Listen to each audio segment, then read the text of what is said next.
Winter had come early that year, sweeping across the northern plains like a white wall of silence. The first storm didn't whisper its way in.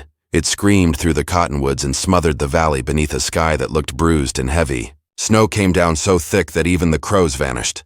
The wind howled through the empty fields and clawed at the shutters of Fort Crane, a lonely military post standing at the edge of nowhere. Inside, a few dozen soldiers sat around smoky stoves, their laughter sharp and tired, their breath rising like ghosts in the cold air. They were young men, most of them barely older than 20, and though they'd faced Apaches in the sun-baked canyons, they hadn't learned how to fight the winter. Their commander, a weary man with frostbitten fingers, had ordered the patrols to stay close, but orders were easier given than followed. Pride had a way of freezing slower than flesh. So when they looked out across the valley and saw the Apache families camped near the frozen creek, small mounds of snow shaped like sleeping hills, they couldn't help but laugh. "Snow tents," one soldier said, shaking his head. "They'll be dead by morning," another chuckled, blowing smoke from his pipe. "Savages think a pile of snow's a home. We got stoves, walls, whiskey, they got nothing but cold air." They laughed again, loud and careless, their voices echoing against the wooden walls. But the sound didn't reach the Apaches. Down by the creek, where the wind was sharper and the stars clearer, the Apache people were quiet. They worked by firelight, slow, steady, patient. They built their snow shelters with care, shaping the drifts into domes and sealing the holes with frozen moss. To an untrained eye, they looked like foolish mounds of white, but to the Apaches, they were warmth itself. The air inside those walls stayed still and soft, untouched by the screaming wind. The soldiers didn't know that. They only knew the pride of men who thought they'd conquered everything worth knowing. By midnight, the temperature dropped low enough to turn breath into frost before it left the lips. The stoves inside the fort crackled, but the woodpile was shrinking fast. The supply wagons hadn't come for weeks and the whiskey was nearly gone. Men took turns chopping at frozen logs, their hands bleeding through thin gloves. They still laughed when someone mentioned the snow tents, but the laughter was thinner now, less sure of itself. Outside, the world had turned to glass. Trees snapped like gunfire in the night, and the wind carried a kind of mournful song that sounded like the earth itself was freezing. The Apaches huddled in their white shelters, children sleeping between buffalo hides, women tending to the faint heat of coals. They sang low songs to keep the dark away. Their shelters glowed faintly in the moonlight, like quiet lanterns half buried in snow.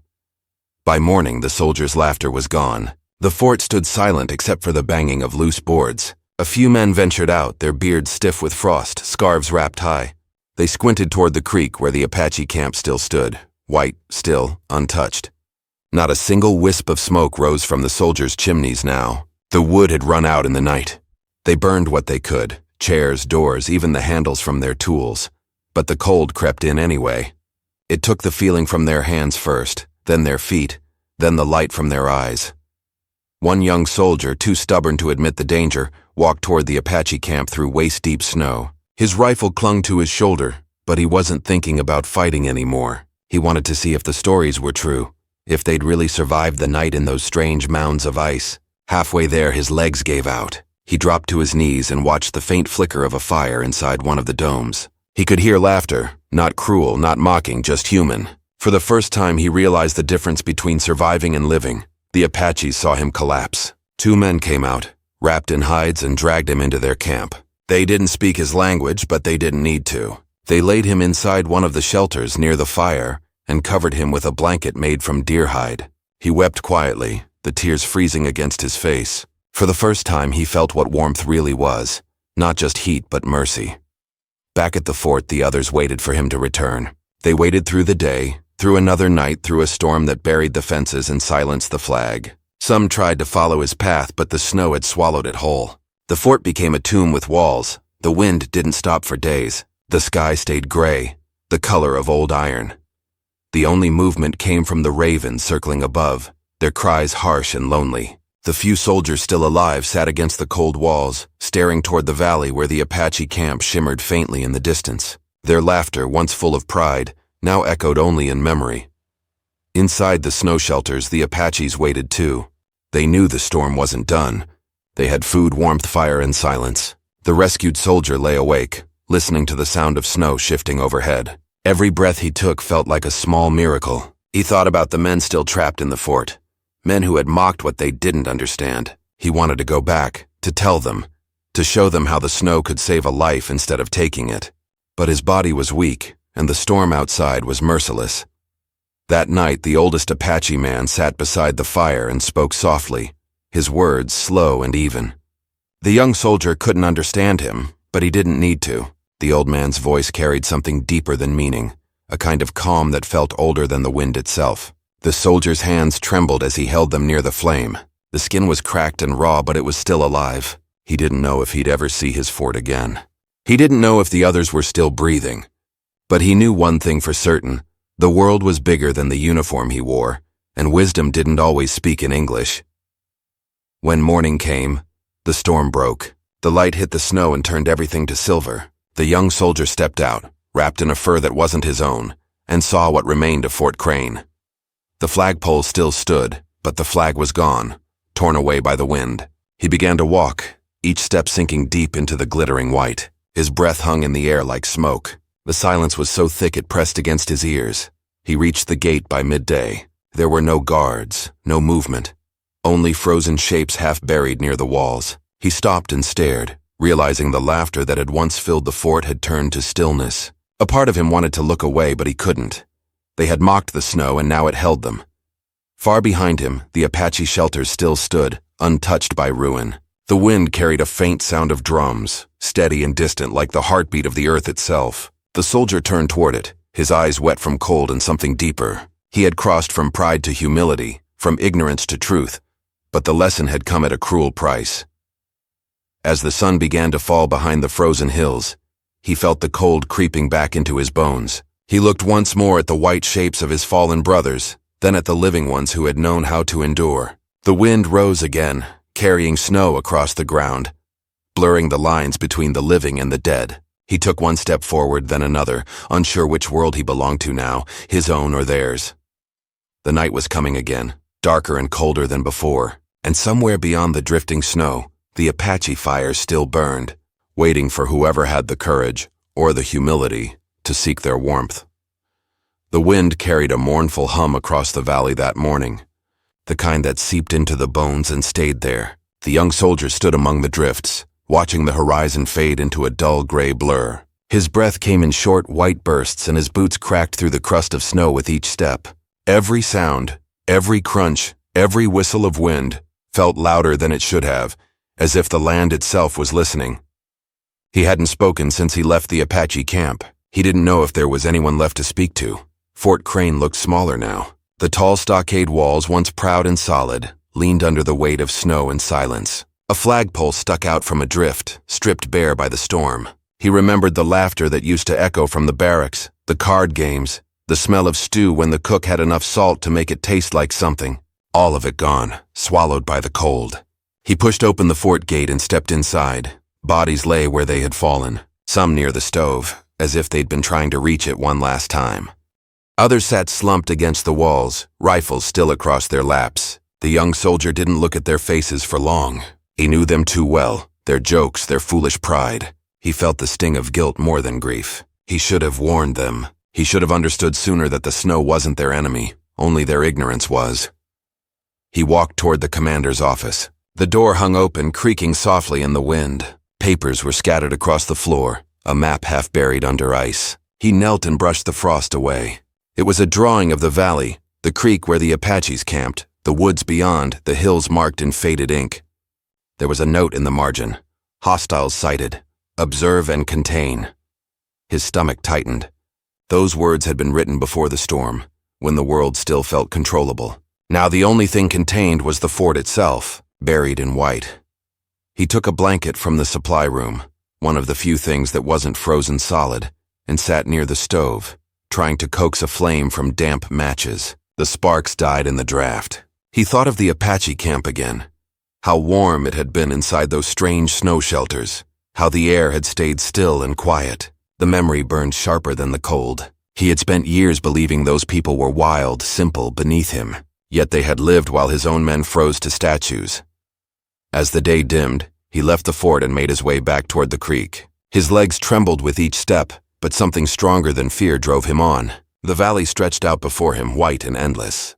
He followed the faint line where snow had drifted against the wind, an old trail leading back to life. When he reached the Apache camp, he hesitated at the edge. The shelters looked different in daylight, shimmering mounds of frost and ice, shaped by steady hands. There was smoke rising now, thin and blue, carrying the smell of roasted roots and something rich he couldn't name. A few figures emerged, silent and watchful. They didn't reach for weapons, but they didn't smile either. He raised his hands slowly, the blanket still wrapped around his shoulders. The same elder who had tended the fire before stepped forward. His face was lined deep from years of sun and wind, but his eyes held a strange calm. He gestured for the soldier to follow. Inside, the warmth wrapped around him like a living thing. A woman stirred a pot over the small fire while a child peeked from behind a fur blanket, studying the stranger with wide eyes. The elder sat across from him and handed him a cup made from a hollowed gourd. The liquid inside tasted earthy and bitter, but it thawed the stiffness in his throat. He nodded in gratitude. The elder said something softly in Apache, words the soldier didn't understand, yet the tone carried kindness. He looked around the shelter, noticing how carefully it was made. The walls glistened like packed glass, and the smoke rose through a small vent at the top, leaving the air clean. It was simple, but it worked. Better than anything built at Fort Crane. He tried to imagine what kind of wisdom it took to survive here, to live with the land instead of fighting it. Days passed that way, quiet, slow, and heavy with thought.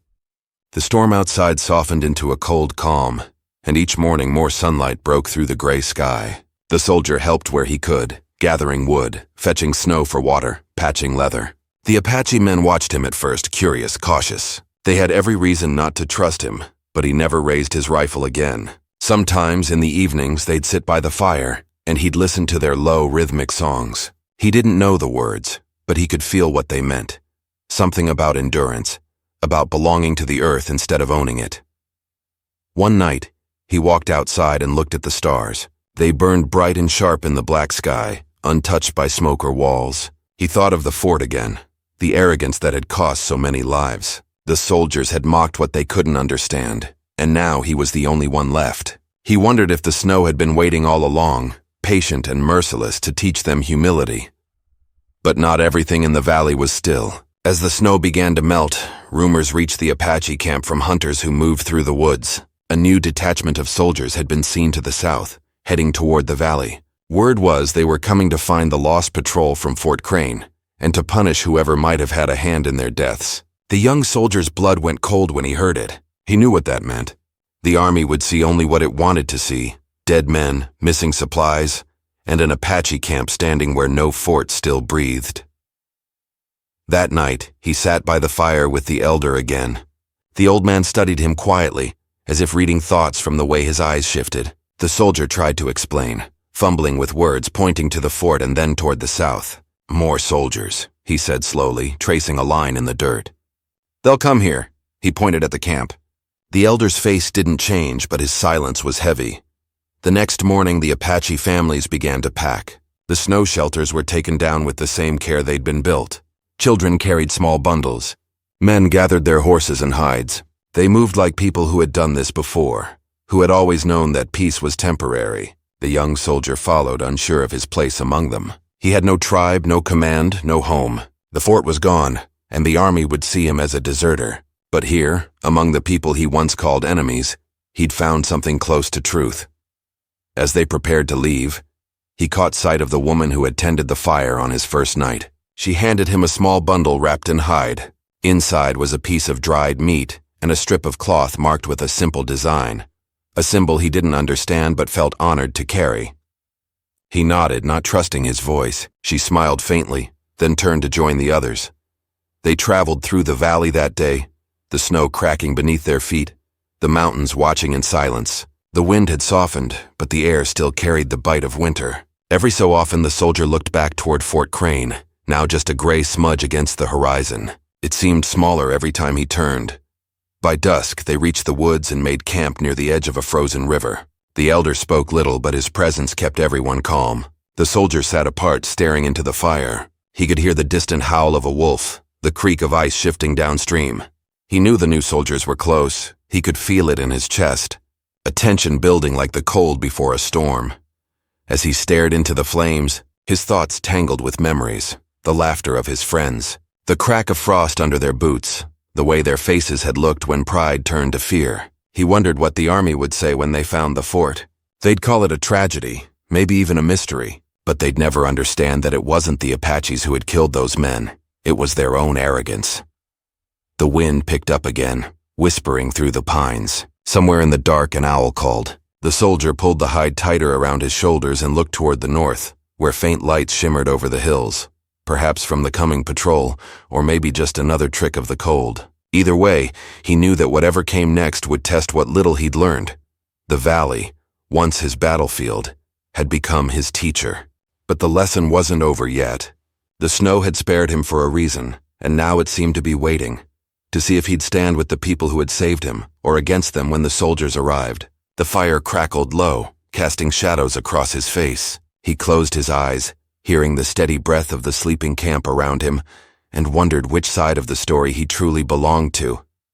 The forest seemed to hold its breath that morning. A thin mist hung over the river, and every branch carried a thin crust of frost that glittered when the first weak light slipped between the trees. The young soldier, his body leaner now, his face drawn from weeks of cold and silence, stood by the edge of the camp scanning the horizon. He could feel it deep in his chest again, that tightness that meant trouble was coming.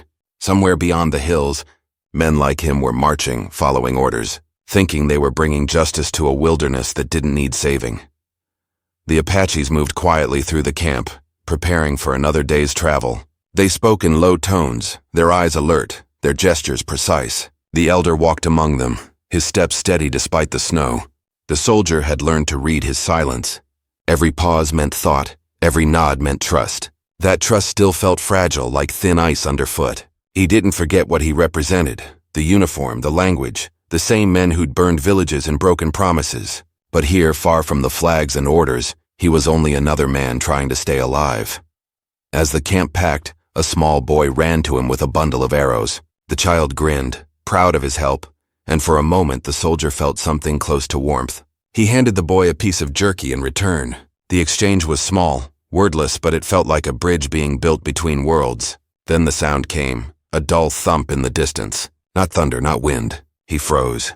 It came again, clearer this time, a rhythmic pounding, hooves. The elder's head turned sharply. In seconds, the camp's calm shifted to motion. Men gathered their weapons, women pulled children close. The soldier's pulse raced. He grabbed his rifle, but something inside him hesitated. If the new detachment found this camp, they'd see only enemies. He knew the officer leading them wouldn't care about truth or mercy. They'd call it retaliation. He looked toward the elder and spoke quickly, using his hands to draw in the snow. "Soldiers," he said. "Coming from the south." He pointed, then mimed guns and marching feet. The elder studied his gestures, then nodded slowly. There was no panic in his eyes, only weary understanding. The Apaches had faced this before. By midday, the sound of horses grew closer. The camp had scattered into the trees, the snow hiding every trace of their movement. The soldier followed the elder's lead, helping a group of women carry supplies through the dense pine grove. The air smelled of pine sap and smoke from dying embers. They moved carefully, leaving no path behind. When they reached a ridge overlooking the valley, the soldier crouched and looked down. There, winding between the trees, came the line of riders. Blue coats, rifles glinting, their breath steaming in the cold. He counted at least 30 men. The officer at the front rode with his chin high, the kind of posture drilled into soldiers who'd never questioned orders. The sight filled him with dread and shame. One of the Apache scouts crept forward beside him, eyes sharp as a hawk's. The soldier could see the question in the man's face. Friend or foe? The answer wasn't simple. He belonged to both worlds and neither. That night, after the riders set camp by the frozen river below, the Apaches gathered around a small, hidden fire. The elder spoke softly, his words carried in slow rhythm like the steady beat of a drum. Though the soldier couldn't understand the language, he could feel the weight of it. The talk was of what to do next, whether to stay hidden, to move farther north, or to strike before they were found. A younger warrior, his face painted with ash, argued fiercely. He pointed toward the valley, his tone sharp with anger. The soldier didn't need to know the words to hear the meaning. They'd lost too much to run again. The memory of burned homes and broken families hung heavy over them. The elder listened, then looked at the soldier. His gaze wasn't unkind, but it carried a question that needed no translation. Would he warn his own kind or stand against them? He didn't answer. His hands trembled slightly as he cleaned his rifle. He thought of the faces of the men riding below, the same kind of faces that had once laughed beside him at Fort Crane. Men who believed they were doing what was right. Men who'd freeze before they'd ever bend their pride. Later that night, when the camp fell quiet, he walked alone to the edge of the ridge. The moonlight poured across the valley like silver water. He could see the soldiers' fires flickering far below, tiny stars on the white ground. He could almost hear their laughter, the same careless sound he once joined in. His chest tightened with guilt. He wanted to go down there to speak, to stop what was coming, but he knew they wouldn't listen. They'd see him as a deserter or worse, a traitor. Behind him, soft footsteps approached. It was the woman who had given him food before. She carried a fur wrap and draped it around his shoulders without a word. Her eyes, dark and steady, searched his face as if trying to understand his silence. He wanted to tell her everything, to explain how the world he'd known was built on lies. But words failed him. She only nodded once as if she already knew. By dawn, the cold had sharpened again. The Apaches moved before sunrise, crossing the frozen river and climbing toward the higher hills. The soldier stayed near the rear, keeping watch for movement below. Every sound made his pulse jump. The snow betrayed nothing, but he knew the riders weren't far behind. When they stopped to rest in a narrow canyon, the air felt too still. Even the birds were quiet. Then came the echo, a shout, distant but clear. The soldier's stomach dropped. They'd been found. Gunfire cracked through the valley. The sound bounced between the cliffs, sharp and hollow. The Apaches scattered for cover, moving with a kind of fierce grace that came from long practice. The soldier dropped behind a rock, heart pounding. He could see flashes of blue coats moving between the trees, their rifles raised. One of the Apache men returned fire, his shot echoing through the canyon. Another bullet hit the snow near the soldier's boot. He realized, with bitter clarity, that both sides thought they were defending themselves. Smoke drifted through the trees, mingling with fog. The air filled with shouting, English on one side, Apache on the other. The soldier gripped his rifle but couldn't bring himself to fire. His mind split in two, the part that remembered drills, orders, duty, and the part that had learned patience, silence, survival. The fight didn't last long, but it left the world changed. When the gunfire faded, the forest held only smoke and stillness. A few of the Apaches had fallen. The soldiers below were regrouping, preparing to push farther north. The elder called for retreat, his voice calm but firm. They would move higher into the mountains, away from the valley that had turned into a graveyard. As they fled through the trees, the soldier stayed behind for a moment, helping a wounded warrior whose arm hung limp and bleeding. He tore his own sleeve to wrap it, pressing hard to stop the blood. The man stared at him with confusion at first, then nodded once in understanding. The world had narrowed to survival now. Enemy or ally no longer mattered. By nightfall, they reached a high plateau where the air burned cold with every breath. The wind howled through the pines like something alive. The Apaches rebuilt their fires, small and hidden, while the soldiers stood apart, watching the smoke drift low. He knew the riders wouldn't stop. They'd chase until their commander had something to report, something that made sense of the bodies left behind. And when they did, they'd bring more men, more guns. The valley would drown in its own fear. The elder came to him then, stepping quietly over the snow. He looked up at the stars, his voice low and distant, speaking words the soldier couldn't translate. But the tone carried meaning, endings and beginnings, choices that could not be undone. The soldier felt the weight of it pressing on his chest. He realized he could no longer stand between two sides. He would have to choose, whether to walk away and save himself or to stay and stand with the people who had shown him mercy when his own kind had turned to ice. Far below, the faint glow of torches flickered among the trees, the soldiers, still searching. The night swallowed the sound of their voices, but the echo of what was coming lingered in the cold air. The young soldier tightened the fur around his shoulders, his breath visible in the dark, and waited. The wind moved through the forest like a whisper, carrying the same question again and again. What side of the fire would he stand on when the next storm came? The storm returned that night, slow and heavy, rolling down from the northern ridges like a living thing. The wind was sharp enough to cut through fur, and the snow came sideways, blinding even the strongest eyes. The Apache camp huddled close together in the shadow of the cliffs, small fires flickering under rock ledges. The soldier stood near the edge of the plateau, his coat drawn tight, his rifle slung across his chest. The world below was gone, buried under darkness and blowing white. Somewhere out there, the soldiers were still moving, their torches like fading stars swallowed by the storm. He could feel it in his bones now, the sense that everything was closing in. The valley that had once seemed endless had turned into a trap of snow and silence. The Apaches whispered around the fires, their faces lit in flickering orange, eyes full of questions that needed no words. The young warrior with the painted face paced back and forth, restless and angry. He wanted to fight, to strike before they were surrounded. The elder sat still, calm as the stone he leaned against, watching the snow drift past the firelight. The soldier had tried to speak to him earlier, to explain how the army thought, how they moved, how far they'd go to claim victory. But there was no single language for the kind of fear that sat inside him. The old man had simply nodded, as if he already knew what kind of men were coming. Men who didn't see faces, only enemies. The night dragged on. The storm thickened until even the firelight struggled to breathe. The soldier pulled his blanket tighter and looked toward the darkness, his eyes stinging from the cold. He thought about Fort Crane again, the laughter, the whiskey, the mockery of things they didn't understand. He thought about the moment they saw those snow shelters for the first time, and how certain they'd been that they were smarter, stronger, better. Now the memory burned like shame. A sound broke through the wind, faint but close, a horse's whinny.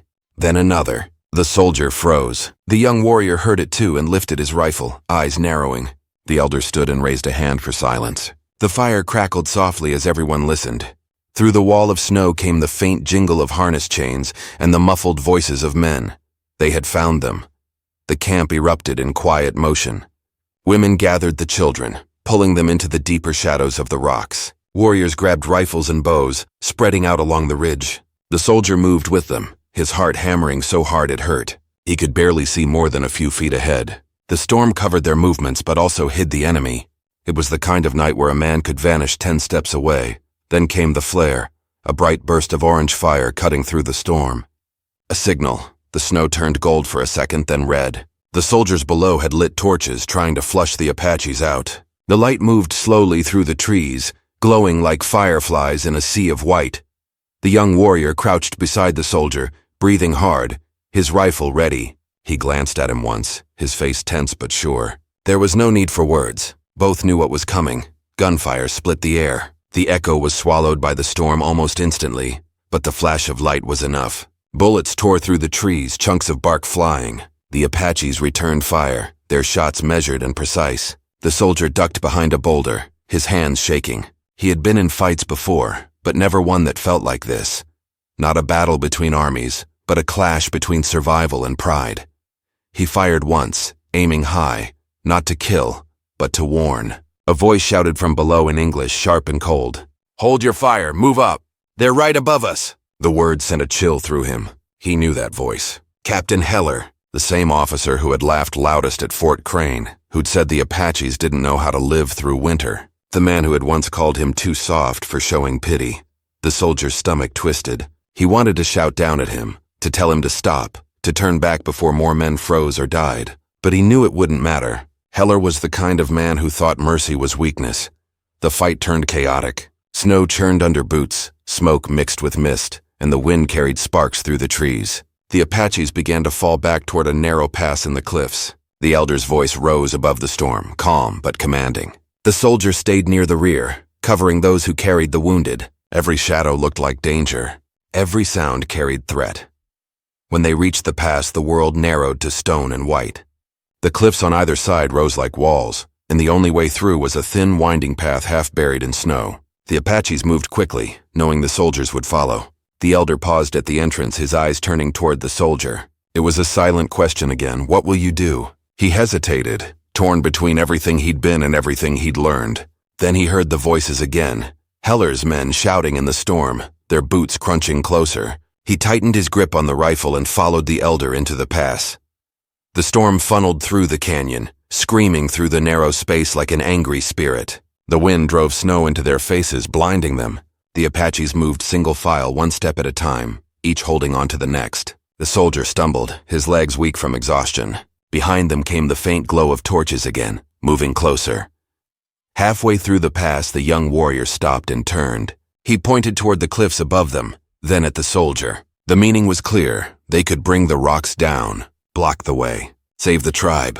but it would trap the soldiers forever. The soldier froze. His throat went dry. He could see it all, the narrow walls, the weight of snow clinging to the ledges, the brittle stone that could collapse with one strike. It would be easy, too easy. But it would also kill men he'd once called brothers. The young warrior's eyes burned through the storm, waiting for his answer. The elder watched too, silent as ever, his face unreadable in the flickering light.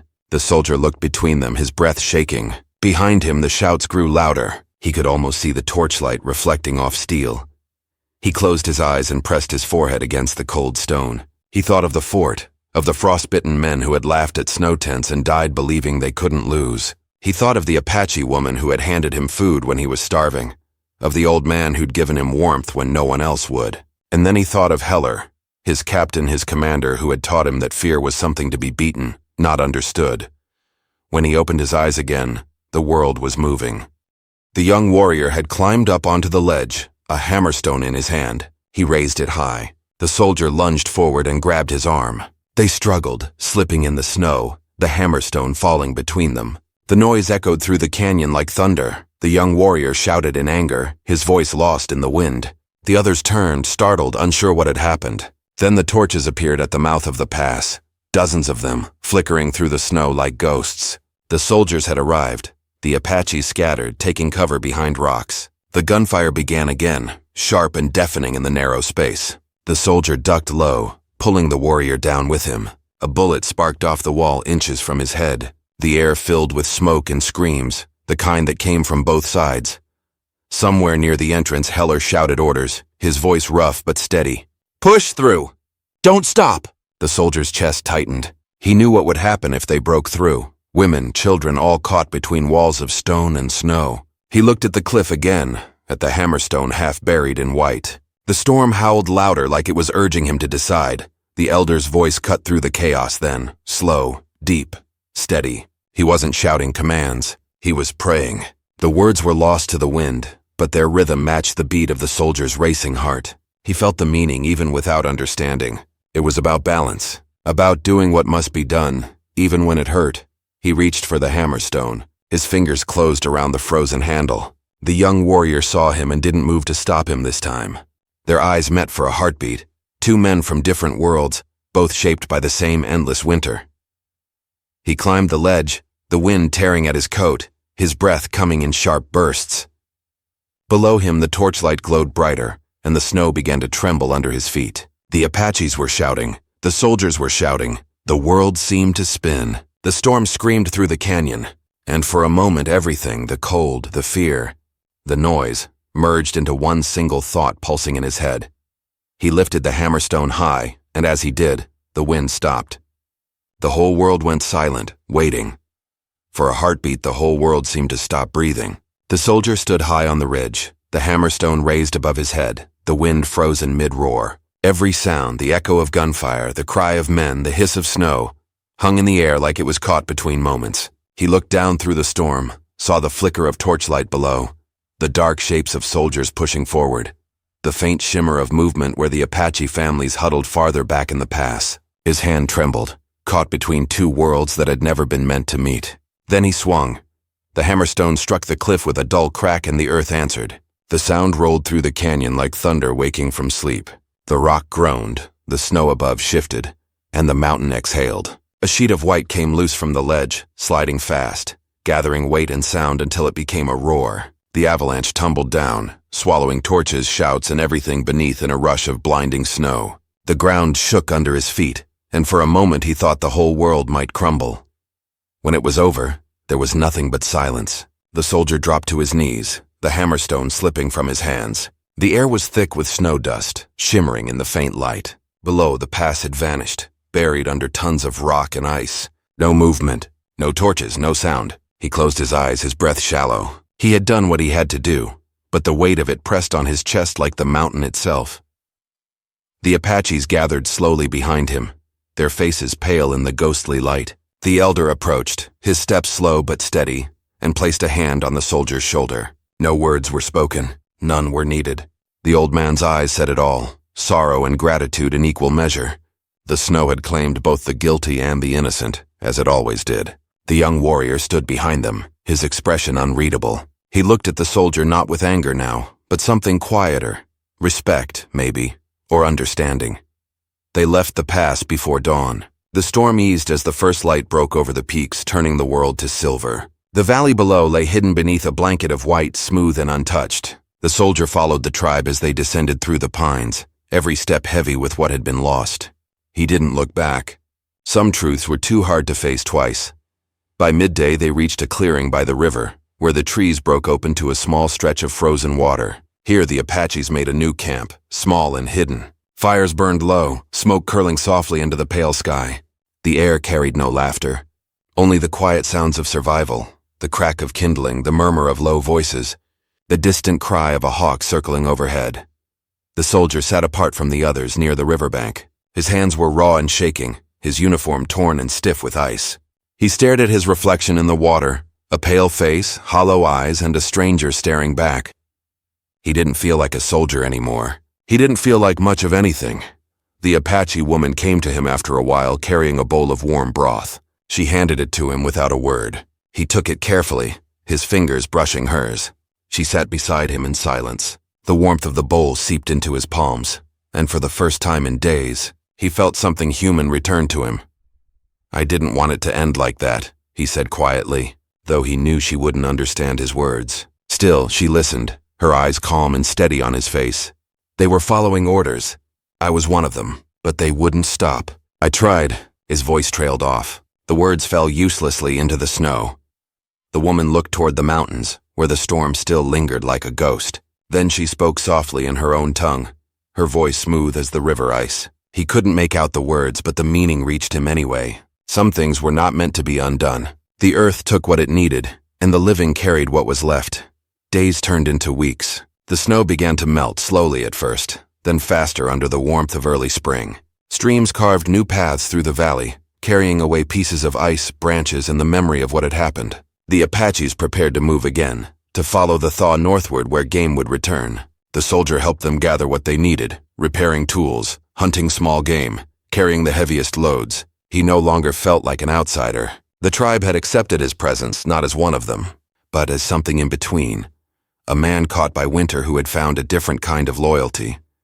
The elder spoke little to him, but sometimes in the evenings, they would sit together near the fire. The old man would speak softly about the land, pointing toward the stars as if telling stories to the sky. The soldier didn't need translation. The meaning was in the tone, in the rhythm, in the stillness between words.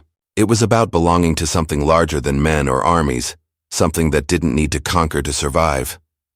One morning, as the snow line receded farther up the mountain, the soldier rose early and walked back toward the ridge above the valley. He climbed until he could see the place where the pass had been. The wind was gentle now, brushing across his face. Below him, the valley stretched wide and green, the white scars of winter fading under sunlight. Somewhere under that peaceful surface lay the frozen remains of men who had laughed at the snow tents. He thought of their faces, their pride, their certainty. The mountain had taught them a final lesson.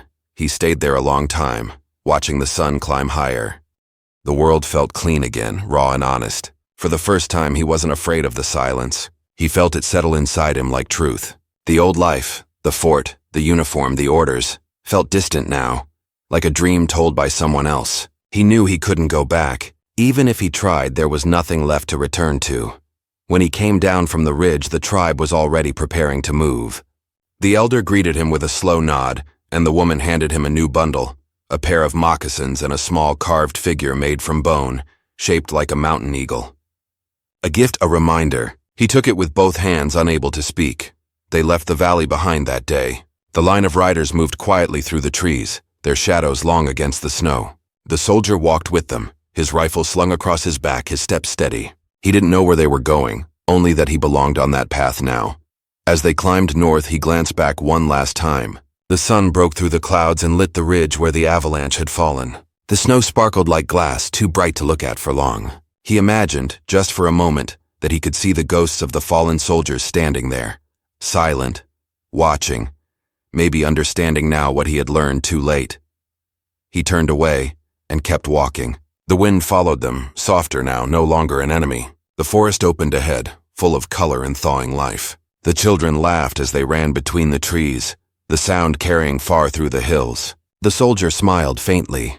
That night they made camp under the open sky. The stars were sharp and clear, brighter than he'd ever seen them. He lay awake, staring upward, listening to the steady breath of the sleeping camp around him. Somewhere a wolf howled, low and mournful, then faded into silence. He thought about everything the snow had taken and everything it had left behind. The fort, the soldiers, the pride, they were gone. But the lesson remained. Survival wasn't strength alone. It was humility, patience, and the will to learn from those the world had called lesser. The Apaches had known that truth all along. He had just been slow to see it.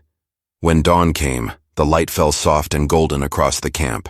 The world was quiet again, but not empty. The soldier stood and looked to the horizon, where the hills rose high and the sky stretched wide. He took a long breath of the cold air and felt something like peace settle in his chest.